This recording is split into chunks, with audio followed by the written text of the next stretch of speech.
Chris, do you want to just do a little introduction to yourself? And Yeah, sure. that you're from the area, because students might be interested in knowing. Yeah, yeah. My name is Chris Treggiari. I've lived in the Bay Area now for about 16 years, but originally came from, was born in Concord, Massachusetts, and lived in Nashua, right on the southern border by Lowell, Chelmsford, that area. I teach at California College of the Arts. I got my BFA at Rhode Island School of Design and my MFA at San Francisco Art Institute. So I've been out of school now for a good 15 years or so, and working on, I consider myself a social practice, community engaged artist, which means I work directly with people. That is a direct consideration when I come up with projects. Thematically, it goes anywhere from what we're doing with sanctuary cities and immigration topics to gentrification in the Bay Area to gentrification countrywide. It's a lot research-based projects. That's the catalyst for the start of how I start thinking about making work surrounding what I do. It's really research-based and very time-consuming in that regard. And then a formulation of a project that can be used not only inside of, let's say, a museum or gallery space, but also out in the public, out in community, where people can respond and interact with me or my partners in some sort of, hopefully, substantive way. Mm-hmm. Do you want me to talk about the sanctuary project for a minute, just like an overview, or? Yeah, video, but why don't you talk about it again, just to kind of get us all situated? Yeah. Yeah, so Sergio and I have been working together since 2008, around there, so probably a good 12 years or so. I would imagine everybody knows what a sanctuary city is by this point, but just to reiterate on, or does somebody want to tell me what a sanctuary city is?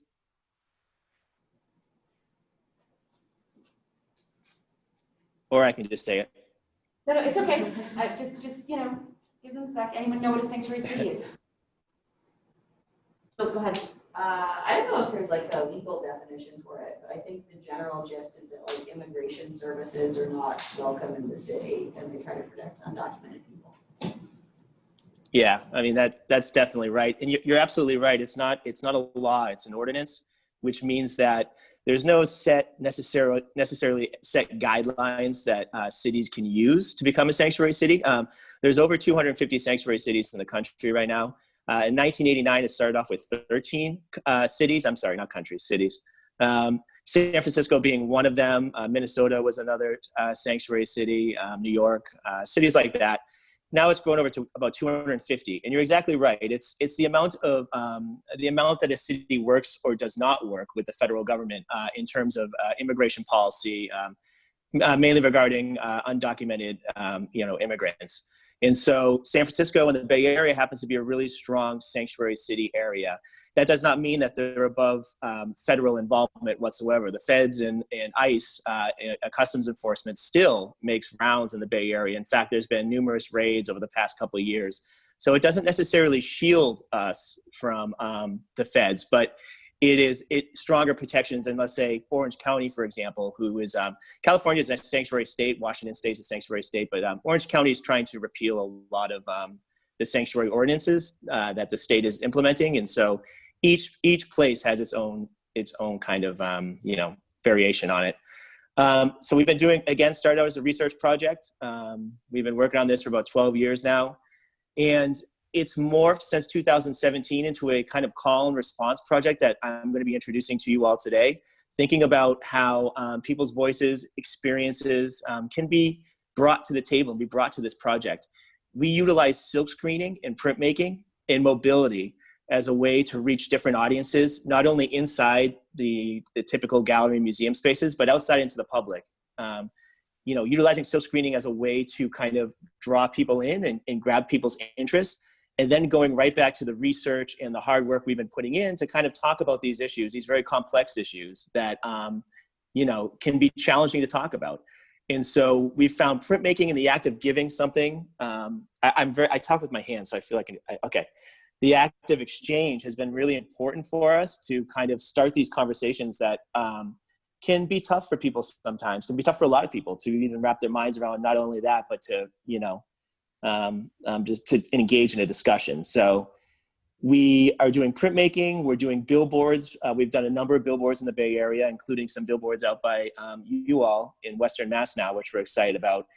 And we've been doing banners, which we're installing a bunch of different banners with the text that we've received from the public. in San Francisco this week, and in Berkeley, again, we're doing 2 installs this week. So we're excited to like kind of switch around our work with COVID to realize that maybe, hey, maybe we're not going to be talking with people in the public, but we can also put up people's words in the public, AKA these banners and billboards and this call and response idea we're working with you all. So, yep. That was a little long-winded, sorry. Is everyone familiar with silk screening as a process? Good question. Can you explain silk screening as a process? Thank you for calling me out on that. Yeah, so silk screening is a really old, not old, but a printmaking method that you saw it a lot with like posters and T-shirts and you know, just different ways to get graphic images onto a surface. And so what it is it's a I wish I had a screen with me. I don't. I do have a poster. Well, it's all right. Anyways, it's a screen that's basically made out of this really fine mesh material. You put a covering, it's called a resist, an emulsion on top, and you burn an image into that emulsion. What ends up happening is you can remove the image emulsion, and it reveals the fine mesh screen. And what you can do is you can put ink over that and create an image based off what's left of the emulsion that when you burn the image in there. So long story short, it's kind of abstract what I said there, but it's a really quick and easy way to get images, postering, messaging out in the world. When I run screens, we do these posters that are 18 by 24 inches. I take my ink, I run it through the screen, and we can do about 100 posters in an hour. And so that's a really quick and dirty way for us to kind of get the public involved and get the public interested. We can do it onto shirts, we can do it onto posters, and everybody walks away with something. And people can actually, it's easy enough when you get it burned onto the screen that people can participate in it too.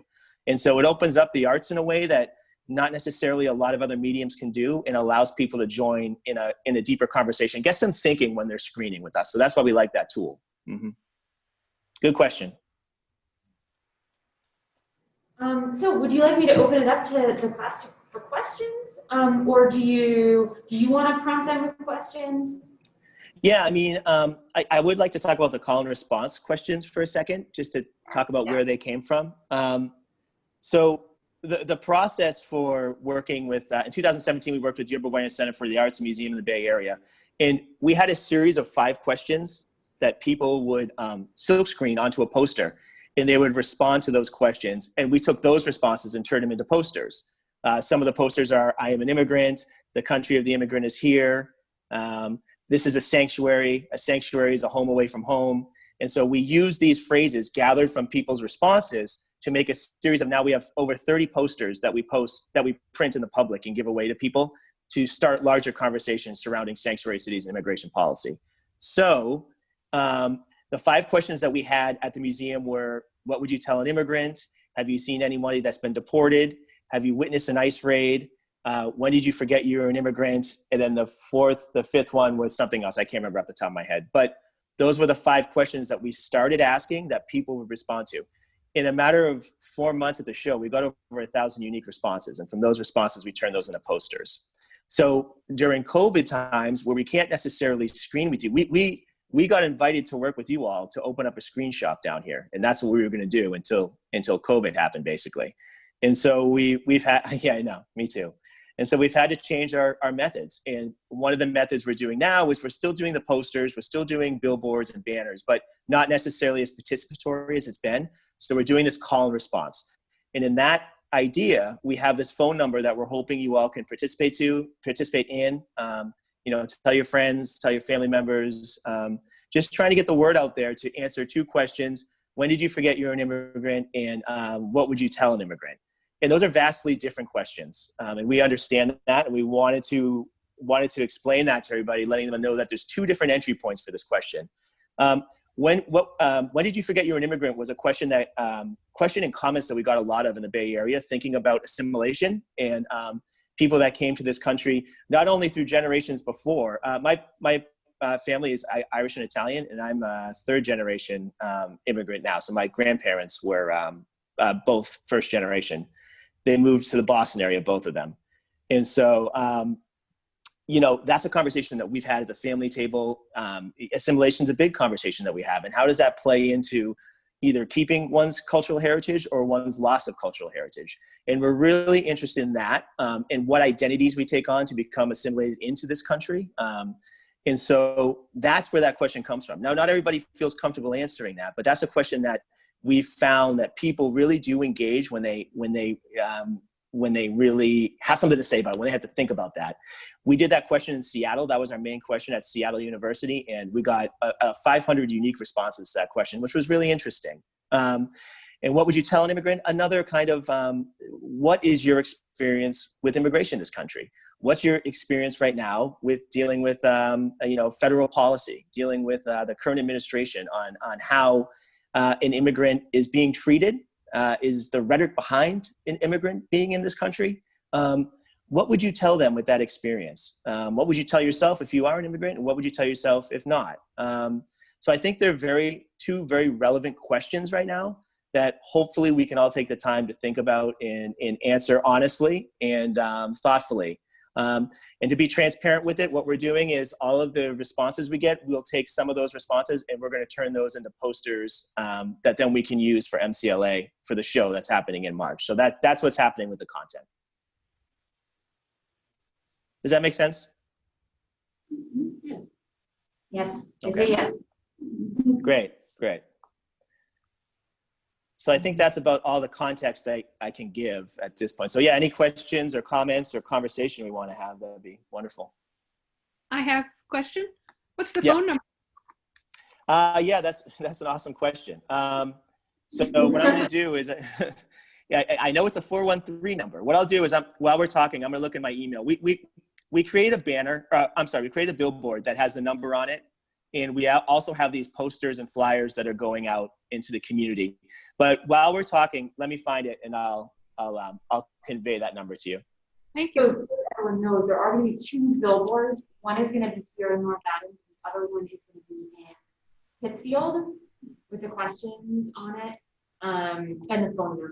So, it's to invite people in the community to respond as well. And also, were you able to find this? Yep, I have it right here. Yep, I got it. Because I can also email it. Yep, no, I have it. So the number is 413-662-5327. And so that's going to take you right into MCLA's gallery site, not site, but phone number call-in. You'll leave a message there, and the message will have prompts for both questions and how to relate to both questions and then how to respond. And so it's fairly simple, pretty straightforward. If somebody's at the gallery space, they will pick up, so you'll have to call again and just they'll let you leave a message. But it's all based off a recording machine. Oh, there's Sergio. Hello. Oh, great. Hey. Hey. Hey, Sergio. Hi. Sergio, you can see that you can see me. Yes. Because our classroom cameras point at the professor. Surveillance. But the students are here. You just can't see them, but they can see you up on the big screen. We were just talking through the project, but I thought maybe you could introduce yourself. And then I'll ask the students to go around and introduce themselves again, if they don't mind. Okay, so my name is Sergio de la Torre, and I'm Chris's collaborator. I'm in my office right now. I was just teaching a class, and I'm done. So I'm here. Thank you for coming. All right, can you start again right here and go around?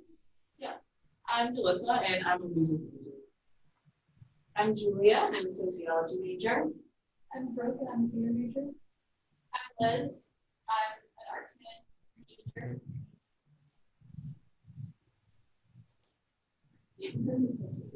Anybody go ahead. In the back, go ahead. I'm both not major. Yeah, I was a sociology major. I'm John from the site music and arts major. I'm Helen, and I'm an arts management major. And Barb, go ahead. I'm Barb Reeves, and I am a fine arts major with a minor in art history and arts management. Awesome. We're meeting you all. So, I think if you folks don't mind, we might open it out to more questions from the group. Does that sound good?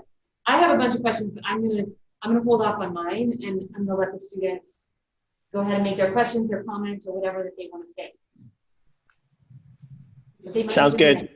Okay, good. Jules, go ahead. I was wondering if you guys had ever considered working in a medium other than screen print.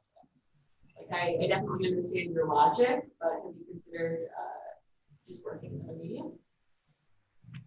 What was the question again? I'm sorry, I didn't get it. Sure. Have you guys ever considered working in a medium other than screen printing? Chris, you understand that? Yeah. So what do we do besides screen printing? So yeah, Sergio and I have done a lot of food-based projects. So we use food as a cultural identifier as well, and cultural heritage. We've done many of those in the Bay Area all the way to Anchorage, Alaska, which we've completed in the last couple of years. We've also done a series of projections out in the community, out in the Bay Area. We've done large installation with vinyl. We've done sculpture based off some of our research and our findings. So yeah, it's taken a wide variety of different formats. Just since 2017, printmaking has been kind of a main focus. If you look right behind Sergio's right hand, yep, there we go. That's actually a large bicycle that's a working silkscreen station where we can drop that down and silkscreen in the public with. He'll show you how it works. So we've done numerous projects with that, and we consider that design in sculpture. You know, we try to build these things that are functional and can go out and be deployed in the community very quickly. And so, you know, that's part of my sculpture practice and part of my design aesthetic. And so, yeah, it's another way we try to get our art out there. Anything else, Sergio? Yeah, I study photography, so I am a photographer by training. I worked in films before, documentary films for public television, for film festivals. I done installation art, and like Chris said, cooking projects from Buenos Aires all the way to Anchorage. Video projects in Europe, in South Africa, in Latin America. So yeah, it varies. And I think that the print shop came to us as an invitation from the Urbana Center for the Arts in San Francisco. And neither Chris nor I are printmakers nor cooks. Again, he's a painter sculptor and I'm a photographer, but I think that we basically work on research and whatever the research asks for, we end up doing. And if we don't learn from a project, then why even do it? You know, we don't even know what's gonna happen with what we're doing. So we had no idea we were making posters and billboards and banners and tote bags, you know, and text-based pieces. So it's a very good surprise for us to be working on this project.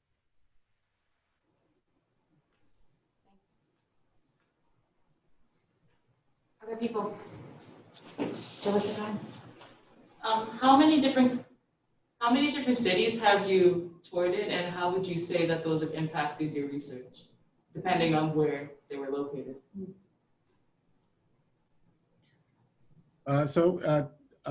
San Francisco was the first city, and then it went to, you know, Oakland, Santa Cruz, Fruitvale,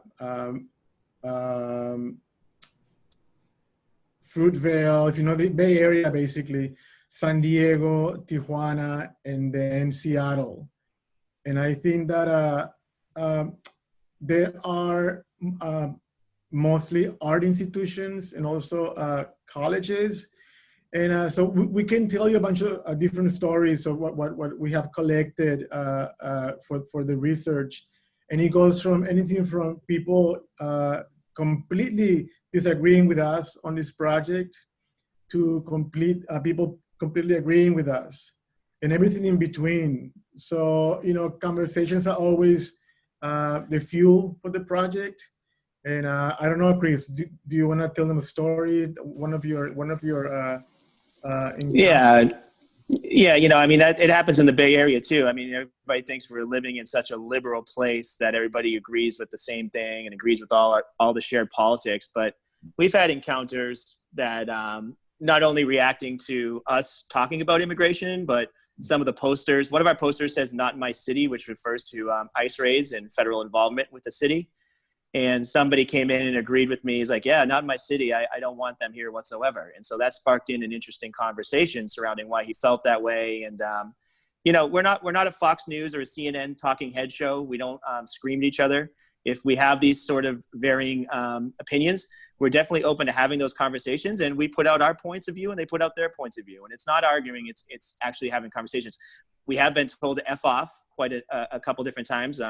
But you know, we're looking for civil discourse that can hopefully, you know, further along a narrative that we're thinking about. And yeah, one thing that I wanted to mention is we're working with you all with MCLA, but we're also working in San Antonio. The show's about to open in November, so we're down in San Antonio with the museum there. And we're doing another call and response type project with them. And we're having an installation just like MCLA as well. And so it's going to be interesting to see the variance of opinions and thoughts working with Western Mass and working with San Antonio. San Antonio is going through some sanctuary city pushback as well. It's been on the ticket of political talk for the last couple of years now. And San Antonio has declared itself a sanctuary city where the governor is not having it. So it's been a pretty big debate right now in San Antonio. So I'm interested to see what kind of reaction we get with our work. And in San Francisco, YBCA, we had a visit one day from the Adoption Museum Project. And that's something that I had no idea it existed. So it's a museum of adoption in the United States. And there were 3 women. One was from somewhere in Asia, the other one from Southeast Asia, and one Latina. And they were adoptees. And they came to the project because they wanted to use the space to inform people of what's been going on for quite a few years now. So adoptees were being deported in 2017, 2018. And you know, we've been doing research, looking at information and data, and we never came across anything about adoptees. So, you know, it was really informing and also great to know that there's information available. Not good information is pretty bad, but that was for me, you know, one of these moments that you learn something with your project. It's not that we're saying things only, we also, you know, we're also hearing a lot of things. Were you saying adaptation or adoption? Adoption. Adoption. Okay, thank you. That's fascinating. Yeah, adoptees. Yeah, the Adoption Museum Project. Wow. They have a website you can visit. And the adoptees are being deported. Yes. And that was right in 2017. And so, you know, yeah, I would definitely say look at the website. We're excited to bring in a bunch of new research to MCLA that we're doing coming up in the spring. Looking at a lot of number-based stuff right now. So we're looking at remittances, which is, you know, an immigrant who's here bringing money back to their home country, whether it's a family member, cousin, uncle. We're looking at raids. We're looking at detentions and detention centers. We're looking at the border crossing and border technologies. And so we like to do these video/timeline pieces that show progression of federal policy and federal thought and city policy and city thought. And so we're excited to share this new information with you all when we get there in the spring. And that's going to take the place of 4 digital monitors that's going to have this information flashing and being shown. And, you know, it's kind of our you know, our bread and butter, what we're really interested to start more meaningful conversation with our audience and with participants. Can I ask a question? Sure. How did you get to be inspired to come to Western Mass, to MCLA? We were invited. By? Oh, by Erica Wall. Ah, okay. Yes, thank you. You know, we want to invite ourselves to all these cities, but, you know, we don't have the resources for that. We're looking. How do you get your resources? Oh, grants, foundations like MCLA Gallery, that's how we get resources. And How, how yeah, many people are on your team? there's only 2 of us. You're looking at him right now. Wow. So there, yeah, resources are, networks, money sometimes, spaces. So yeah, all of that. And we would like to take this project all over the country, Mhm. but we don't have the money yet. Yeah. We're constantly writing grants and looking for money sources. We've been really lucky to be able to work with foundations and museums and places like that that have some sort of budget to give us. But we've been doing a lot of writings during COVID, and we've had one turn through, and we've had another one that didn't turn through, which was kind of surprising. But fingers crossed, we keep getting some sources, and we have a lot of plans to bring this across the country for sure.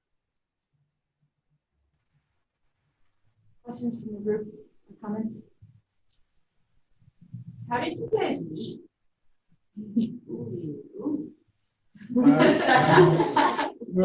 Tinder.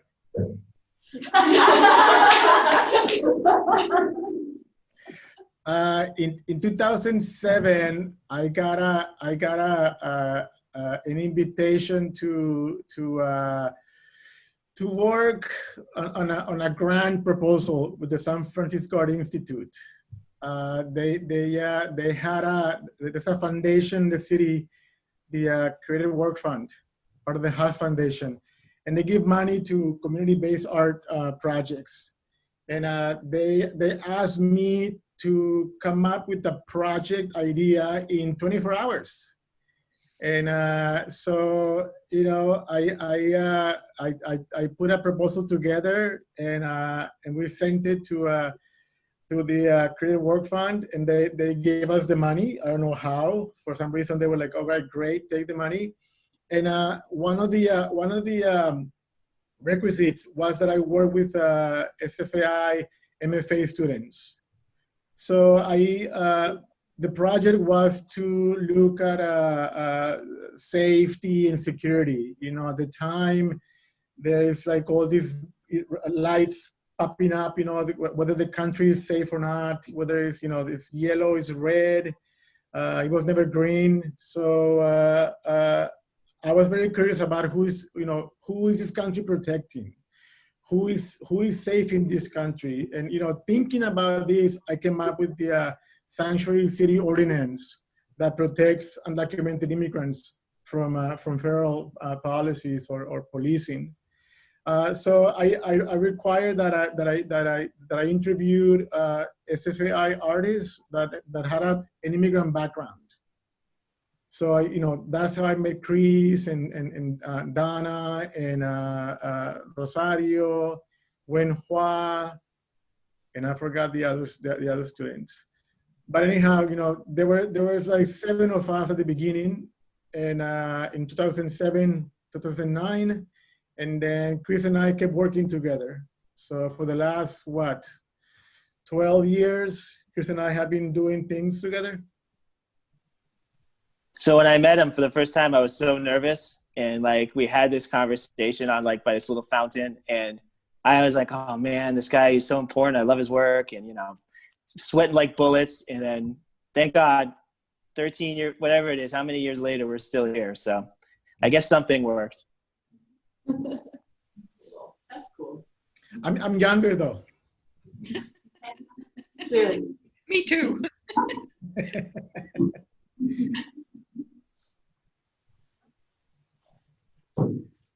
Other questions from the audience?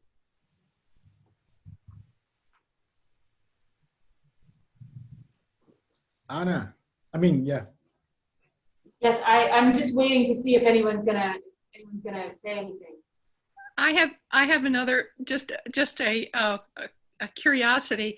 When I saw your bicycle, it reminded me last semester in Melanie Mlinsky's class that we had the paper peace project come in, and one of the most delightful parts of that for me was taking a red MAGA shirt ripping it and shredding it into little tiny pieces, soaking it and pulverizing it and making paper out of it.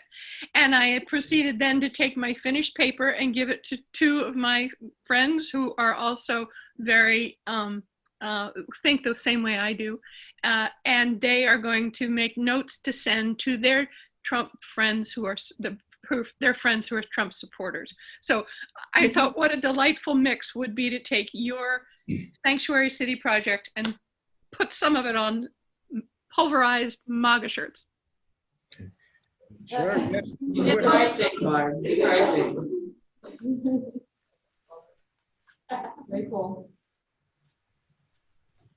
Can I ask a question about your sort of, I don't want to say editing, but that's the best word that comes to mind, but sort of the editing process or creative process behind deciding what phrases appear on the posters or banners? Yeah, I can talk to that. I come from documentary practices, video photography. I done documentaries for television. So, you know, when you do an interview, you're always editing the results, right? So what you see on the screen is not necessarily what they said. You know, it's kind of like you kind of chop. And then you have B-roll that can actually, you know, emphasize what they're saying. So based on that, when we got the first responses at YBCA, we started looking at, you know, people's responses and grabbing what was more either poetic, more poetic, I'm sorry, than political, and something that was a little bit more like subtle, you know, sublime at points, and not necessarily yeah,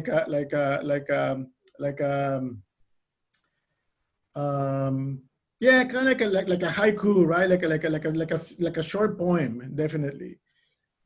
So that's how I understand these posters. You know, that's how I understand we edited the responses. And now, just to give you context, we have such a large archive of responses that we're still thinking about what we can do with all of this. The posters are one manifestation of it. The billboards and the banners are another manifestation. But you got to imagine, with YBCA receiving over 1,000 responses, plus San Diego, we received another at least 500 to 600. Seattle received another 500. You know, our archive is getting to about 2,000 to 3,000 responses now, which is really interesting. And this, you know, just kind of all over the place, a swath of positive to negative, and very unique responses. And so we're working through those constantly, and we're thinking about next steps on how to archive these in a substantial way for people to look at. So you all will become part of this archive, which we're excited about. I like the idea, though, of doing something with all of that material. I mean, just as an anthropologist, you know, there's so much value in the collective of it, right? Like, that we take all these perspectives together and we learn something by looking at them all together. And so, yeah, I hope you do something with that. It would be great. Questions, comments from the group?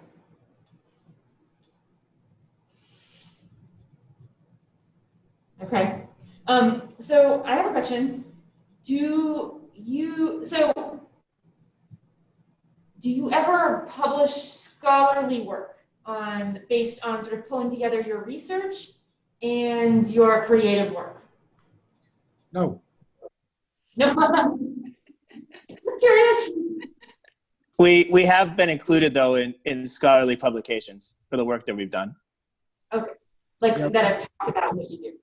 Yeah, we have there's a couple of books that I've written on the project itself. But okay. No, I mean, I only write grants.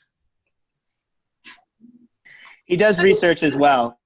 And so, you know, that is our website has fragments of our research on it. And whenever we bring it out into the public, it's always a portion of that research. And whenever you do installations or museum works, that's part of it. And so kind of our scholarly work is going onto the walls of these different places or going out into the public and sharing with people. So we haven't necessarily formalized into a book, but it has been represented in many different forms, which I think we're happy about. When you say you do the research, I mean, I'm just wondering if you could elaborate a little bit more, because I do research too and I love it, but there's a lot to it. What specifically do you go for, that you aim for? Well, the first question we have for this project is, what is a sanctuary? Mm-hmm. That was the first question we have for this project. And that question has given us all these installations, all these posters, all these bicycles, all these vinyl pieces, all these billboards, right? I study photography in the United States. I'm not from here, I'm from Mexico. So when I came here to the States, I went through art school. So we were reading a bunch of stuff that kind of like starts a conversation with what you're looking for, Mm-hmm. right? So there's theory, there's history, and then at one point you kind of like go and aim for what you're looking for. So for this project, there's tons of literature you can read about, not only in terms of theory, but also fiction, poetry. There's films, there's other art projects.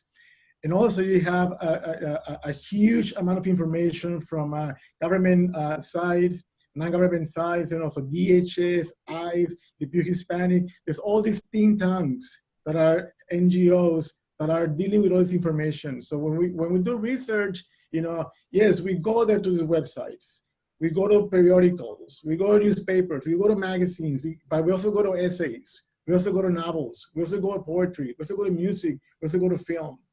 So, and then we also go to the audience, right? And to institutions.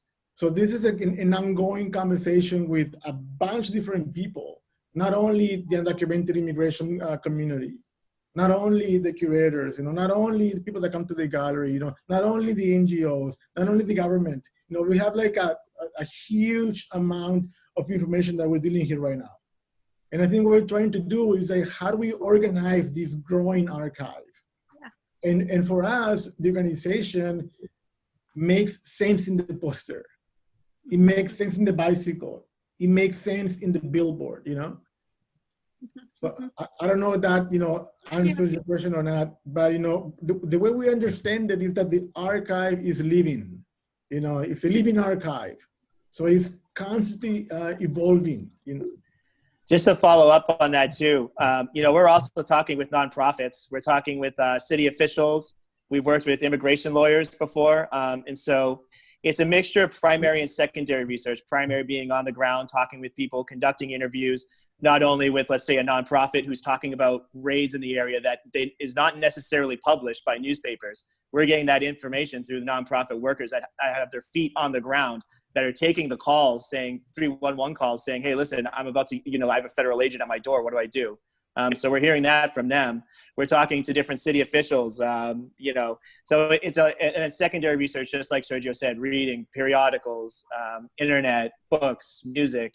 So a combination of both of those. We're not researchers by trade, again, but we try to do our best to be comprehensive and thorough. Fascinating. Absolutely. I am a trained researcher. He's not, I am. They train me well at school. Who keeps it all organized? Right here. I'm a Virgo. Hey, we're both Virgos, so don't let, I may be a little more distracted, but we're both Virgos, so don't give me that. But if you want to file, who do you go to? Well, no, of course I go to you. We both have our own strengths of organization. Mine might be a little more abstract, but it's all up here. You know what I mean? I'm an anal Virgo. We exist. Any Virgos there? Any Virgos there in the audience? No. Oh my gosh, none. I'm a Pisces. Yeah. Or Pisces. Do you know a Virgo? Pisces in the audience. Pisces, a lot of Pisces. I'm a Capricorn. I'm a Cancer. What? Okay, half the people in the room, almost half the people in the room are Pisces. Got all the emotion. All right, we're all You. Oh, I'm an Aries. All right. It's being recorded for posterity here, folks. Let's keep it. Oh, yeah. No, this is important stuff.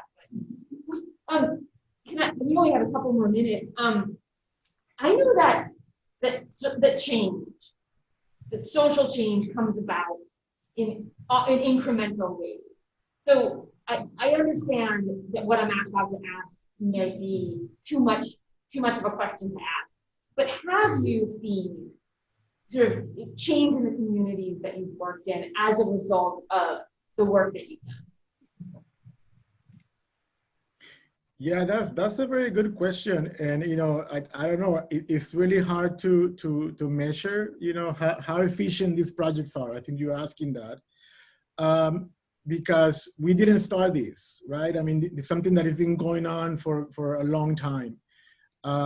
We basically are continuing a conversation that somebody else did it before, and then at one point we listened and we're like, all right, so we expanded the conversation. Social movements are becoming more and more, not much stronger right now, and probably because of the new administration that is really galvanizing activism in the way that none other administration has done. So that's probably thanks to our president. When you do these kind of projects and then you show up at a community and you feel that welcome, I think that's a pretty big success. There is a lot of attention to the project right now. So for us, that's something that matters and that keeps the project going. In 2009, when we installed the first iteration of the project in San Francisco, nobody cared. And this is because we had elected a Black progressive president that was horrible to undocumented immigrants. 2017, Trump gets elected, we do a second iteration of the project, and we get so much attention. So, yeah, the community is doing this kind of work, and yes, the government responding in a particular way, institutions are doing this and that. So I think that, somehow, the conditions right now, the political situation has helped the project a lot. Yeah, one thing I just wanted to follow up with on that too is one metric we can use is kind of, this is a model for Sergio and I, which we can pass off to other cities for people to take over and do themselves. And in San Diego, we were working with the Museum of Contemporary Art down there. And in Seattle, as I mentioned, we were working with Seattle University. We were only there for a couple weeks at a time, but the project lasted for 3 to 4 months. The people took that project over and continued the conversation going without us there whatsoever. In San Diego, we had a group of docents who are, docents are people who work in a museum that help guide visitors through an installation or a piece. And we had docents working our Sanctuary City print shop. And we came back down there right before the show closed, and the docents were running that shop. They didn't need us there whatsoever. They had made it their own. They knew what they were talking about. They had people working and printing. It was really amazing to watch. Same as Seattle University. We had students working the print shop, and they made it their own. They really kept the conversation going. And I think that's a good metric for us to think about in terms of a success of a project. When we can walk away from something, there's still active participation. I think that's a win for us. And one of the docents was a woman, white South African, that for her, suddenly, this project made so much sense based on her experience. The other woman was a white Mexican, also a woman, that for her also, she never considered this idea of immigration because, she's white, born in Mexico, but moved to the States legally. So I think that for us, it is important that we understand immigration differently. Immigrants are not those that are coming here illegally. There's something else that we're interested in. And that's what we ask in this question: what would you tell an immigrant? And every time we get the same answer, oh, you're welcome here. Oh, hello, yes, I like you. It's like, wait a minute, it's like, Immigrants are everywhere you look at. You know, I am an immigrant right here. So when you respond to that question, be mindful, you know, I'm here, I'm documented, I'm educated, I have an accent, but I'm educated, I'm a professor, you know, I'm an artist. So all these things that we forget about immigration. Not only that, but we forget about our own immigration status. You know, if you're not a Native American, hello, you're an immigrant. If your parents, your ancestors didn't come in a slave boat, you are an immigrant. There is an immigration history in your family that you just forgot. And 100 years ago, it was the Irish and the Polish that were demonized, now the Latinos and the Arabs. So, you know, we're trying to make people make the connection, you know, it's like, don't look at us like, oh, we're gonna help you. We don't need your help, you know? We need you to understand that you had the same experience, not you, but your ancestor for sure. Look at yourself, you know, in this classroom and see who you are. And that'll tell you exactly, you know, why you need to respond. When you respond to the question, what would you tell an immigrant?